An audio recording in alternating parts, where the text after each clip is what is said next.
महानगर मुरादाबाद के card road स्थित दीनदयाल नगर के नेहरू युवा केंद्र के विशाल मैदान में विगत कई वर्षों से श्री रामलीला समिति मुरादाबाद के तत्वाधान में मर्यादा पुरुषोत्तम राम के जन कल्याण का संदेश देती हुई रामलीला का पंचांग भव्य एवं सुंदर रूप में लगातार किया जाता आ रहा है, जो कि इस वर्ष भी 4 अक्टूबर से 13 अक्टूबर 2024 तक किया जा रहा है। आज रामलीला के दूसरे दिवस रामलीला पंचांग के माध्यम से विश्वामित्र के आगमन, तारका वध, पुष्प वाटिका, गौरी पूजन का बड़ा ही सुंदर एवं भगवान श्री राम की अनेकों लीलाओं का मंचन किया गया। इस अवसर पर सैकड़ों की संख्या में उपस्थित क्षेत्र के सनातन धर्म प्रेमियों ने मंचन का आनंद लेते हुए अपना जीवन सफल बनाया। आज कार्यक्रम में मुख्य रूप से श्री रामलीला समिति मुरादाबाद पंजीकृत के समस्त वरिष्ठ पदाधिकारी एवं कार्यकर्ताओं के साथ महानगर मुरादाबाद के गणमान्य अतिथि उपस्थित रहे। बताया गया कि राम इस वर्ष रामलीला का मंत्र महानगर मुरादाबाद के ही कलाकारों द्वारा बड़े ही सुंदर अंदाज में किया जा रहा है। साथ ही सनातन धर्म प्रेमियों को संदेश दिया गया कि हमें भगवान श्री राम के आदर्शों पर चलना चाहिए। भगवान राम ने अपने लीला के माध्यम से समस्त सनातन धर्म प्रेमियों को संदेश देते हुए कहा गया है कि आपसी प्रेम से जियो और वक्त आने पर अपने ऊपर हो रहे अत्याचार को भी सहन मत करो। कार्यक्रम में मुख्य रूप से शिशिर गुप्ता, आशुतोष गुप्ता, संदीप सिंघल, अश्वनी गोयल, अमित कुमार गुप्ता, मनोज अग्रवाल, विपिन कुमार, सचिन सिंघल, डॉक्टर विपिन गुप्ता, प्रदीप कुमार गुप्ता, सुरेंद्र प्रकाश गुप्ता, प्रमोद रक्त, सुधांशु कौशिक, अजय कुमार कटा, राजेश भारतीय, पीयूष कुमार गुप्ता, डॉक्टर विकास गुप्ता, अरविंद गुप्ता, निवेश भटनागर, डॉक्टर आनंद सिंह, प्रेमनाथ यादव, संजय धवन, संजीव शर्मा, हेमंत चौधरी, दिनेश शर्मा, उपदेश चंद्र अग्रवाल, विनीत गुप्ता, गोरखनाथ, जयकी सक्सेना, के एस गोयल, उमेश चंद्राकर, राजीव वर्मा, राजीव गुप्ता, अनुभव गुप्ता, अजय गुप्ता, शिवाश गुप्ता, अजित राजन, अंकुश गुप्ता, मोहित भटनागर, शिवम गुप्ता ने अग्रवाल, सुनीता अग्रवाल सहित बड़ी संख्या में उपस्थित महानगर के निवासियों ने रामलीला के मंचन का आनंद लिया।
आओ पुत्र, आओ।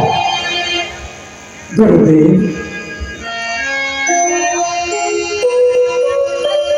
प्रणाम गुरुदेव।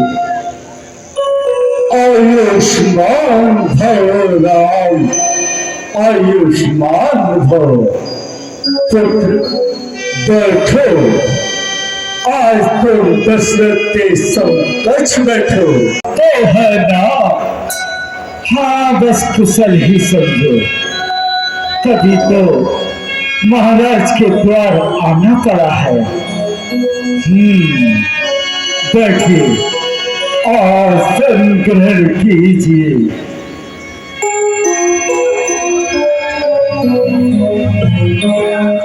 बताइए राजन, तुम तो जानते ही हो कि हम सन्यासी लोग वनों में अपना जीवन बिताते हैं।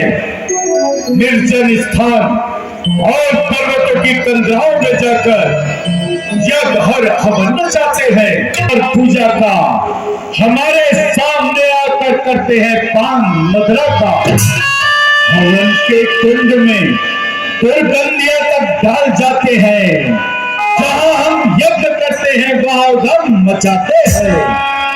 तो राज्य में जब इस तरह अन्याय का व्यवहार है, जिंदगी पर फिर मेरी धिक्कार है, धिक्कार है।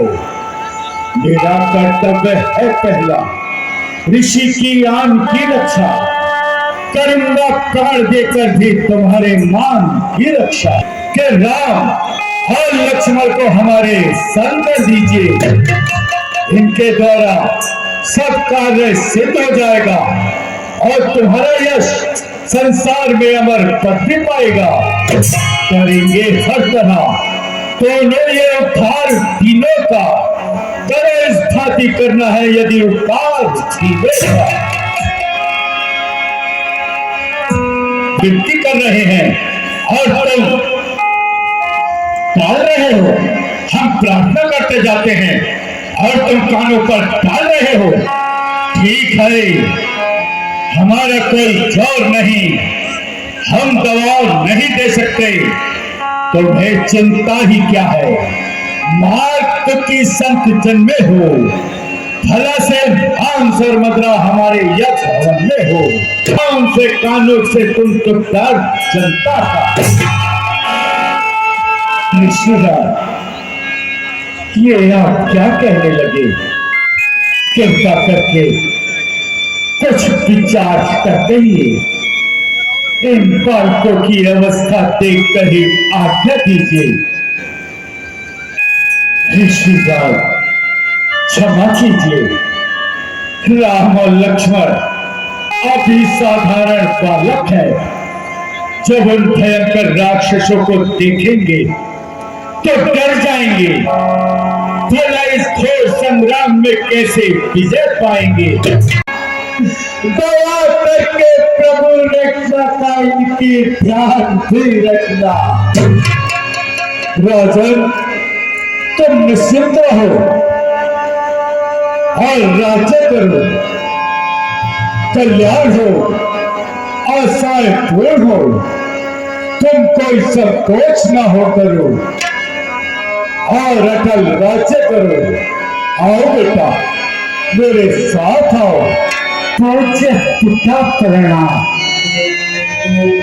चाहता हूँ तन मन सहे आज ऋषि के काम स्थान है। बेटा, ये भयंकर वन राक्षसों का स्थान है। यही तारका नाम की एक प्रसिद्ध राक्षसी रहती है, जिसके कारण ऋषि समाज बड़ा कष्ट सहता है। इसका क्या वृत्तांत है प्रभु? हे राम, सुकेतु यक्ष एक परम भक्त था। उसने ब्रह्मा जी का तप करके एक संतान का वरदान पाया और उसके घर में तारका का जन्म हुआ।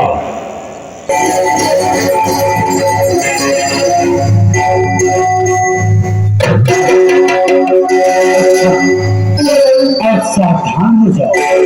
देखो, नाम लेते ही वह हथियारी और उसी ओर चली आ रही है। पहले उसे ही ठिकाने लगाओ।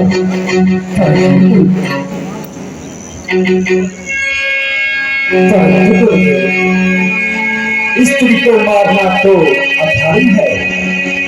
नहीं राम, जो स्त्री को और ब्राह्मण संतों के लिए दुखदाई है, उसके मारने में दोष नहीं बल्कि बढ़ाई है। तो फिर चिंता ही क्या है?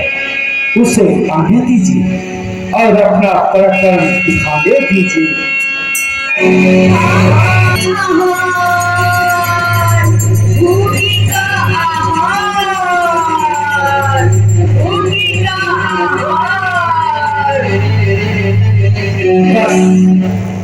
वही ठहर, तेरा काल आया।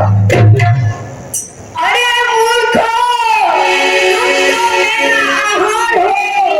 आज तुम्हें भोजन बनाऊंगी और अपनी प्रचंड सुधा में मिलाऊंगी।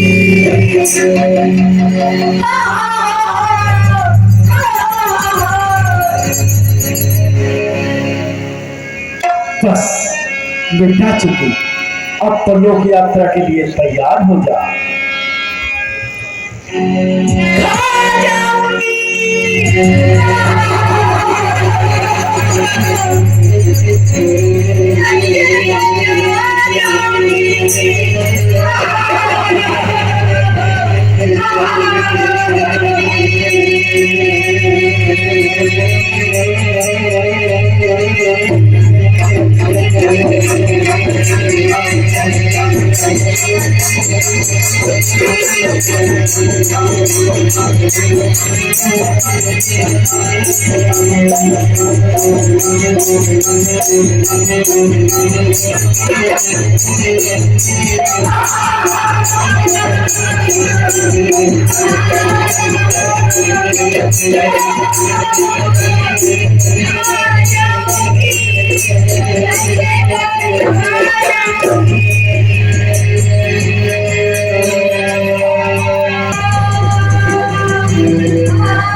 धन्य हो बेटा, अच्छा पराक्रम दिखलाया।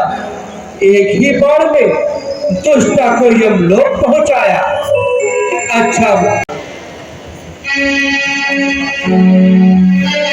लुट गया, बर्बाद हो गया।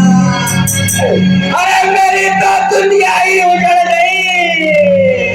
अरे भाई,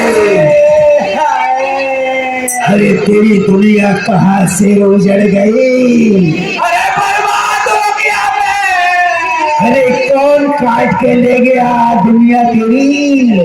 अरे कैसे बताऊं तुझे, कैसे बताऊं? अरे बताएगा तभी तो सुनूंगा, बता बता। अरे मेरी एक लौती थी माँ, सबकी एक ही होती है। अरे बहुत चाहती थी मुझे माँ। अरे तेरे या उसके चाहने से क्या होता है? अब तक तेरी कही। अरे मैं तुझे कैसे समझाऊं? अरे तू समझाता रहे, जब समझ में आएगी तो मैं बता ही दूंगा। मेरा बहुत ख्याल रखती थी वो। हैं? तेरे घर की बकरी? अरे बकरी नहीं तो फिर कौन है? अरे तुझे कैसे समझाऊं? अरे तू समझा ही नहीं पा रहा है तो मैं तो कैसे समझूं? मैं कैसे बताऊं, मेरी दुनिया में नहीं। अरे तेरी दुनिया बार बार दुनिया दुनिया दुनिया दुनिया कर रहा है। दो दुनी करता रहे तो समझाएगा तभी तो। अरे मुझे छोड़ के चली गई। कहाँ? अरे पल्लव चली गई, मेरी चाची मारी गई। चाची मारी गई? हाँ, मेरी चाची मारी गई। क्या कहता है? क्या बताऊं? वन पे भी चल रहे थे। अरे ये कैसा रोना धोना मचा रखा है? अरे सरकार क्या बताऊं? सरकार चाची मारी। तेरी माँ मारी गई, सच बता। एक दोस्त ने मारा है। महाराज कैसे बताऊं? चलो उन्हें अभी इनके पास पहुंचाते हैं। चलिए चलो महाराज, चलिए।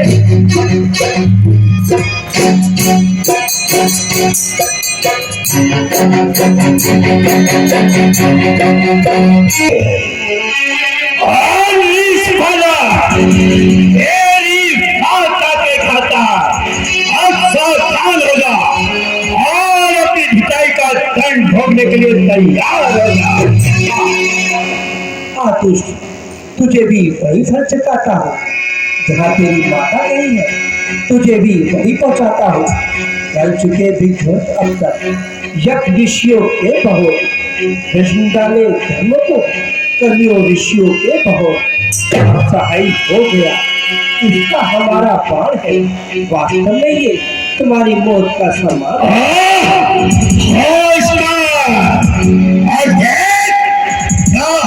और तेरे सामने आ गया मारीच बनकर और तेरे सामने